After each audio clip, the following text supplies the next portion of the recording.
কে জন্ম আমার নবীর দেশে হলে কেমন হতো। জন্ম আমার নবীর দেশে হলে কেমন হতো। দুই নয়নে রসূলে পাক দেখিলে কেমন হতো।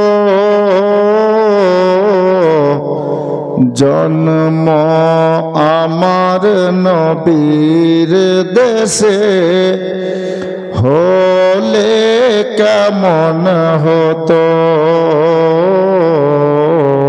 জন্ম আমার নবীর দেশে হলে কেমন হতো। আসতো ভেসে হজরতে বেলালের মধুর আযান। যদি সেই দেশে জন্ম হতো তো আমরা শুনতে পেতাম আজানের ধ্বনি কার? হযরতে বেলালের। আসতো ভেসে হজরতে বেলালের মধুর আযান। আসতো ভেসে হজরতে বেলালের মধুর আযান। এমন যে প্রেম ছিল আজানে মুগ্ধ রহমান। দয়ার নবীর পিছে নামাজ পড়লে কেমন হতো। দয়ার নবীর পিছে নামাজ পড়লে কেমন হতো।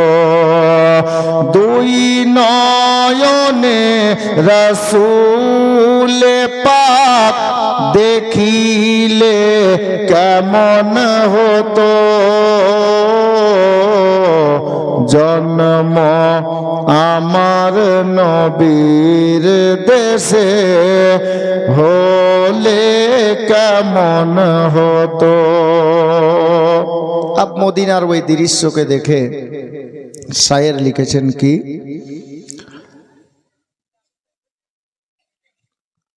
কেমন ছিল সেই দৃশ্য মদিনার দেখেছেন সব সাহাবী।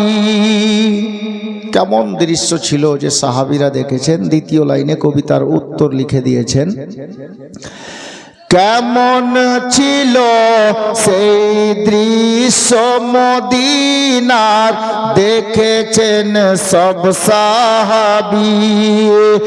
খেলছেন শিশু হাসান হুসাইন সাথে দয়ার নবী। খেলছেন শিশু হাসান হুসাইন সাথে দয়ার নবী। নবীর কাঁধ মোবারকে নাতি হুসাইন দেখলে কেমন হতো। নবী পাক জবানে ডাকছেন হাসান শুনলে কেমন হতো। দুই নয়নে রাসূলে পাক দেখিলে কেমন হতো। জন্ম আমার নবীর দেশে হলে কেমন হতো। শেষ ছন্দে শায়ের লিখছেন মক্কা মদিনার দৃশ্যকে লক্ষ্য করে। কি লিখছেন? দিনী কত আলোচনায় থাকতাম আমি অধম। যখন দিন ইসলামের আলোচনা মক্কাতে মদিনাতে হতো, তো যদি ওই টাইমে আমার জন্ম হতো তো আমিও অনেক সময় থাকতাম ওখানে। যার জন্য শায়ের বলছেন দিনী কত আলোচনায় থাকতাম আমি অধম, সামনে রাসূল পাক হতো পাশে সাহাবাগণ, সামনে রাসূল পাক হতো পাশে সাহাবাগণ।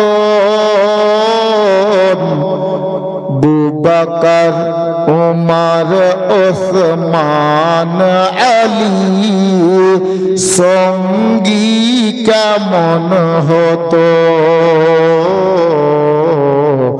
বুবকর উমর ওসমান আলী সঙ্গী কেমন হতো। দুই নয়নে রাসূল পাক দেখিলে কেমন হতো, জন্ম আমার নবীর দেশে হলে কেমন হতো।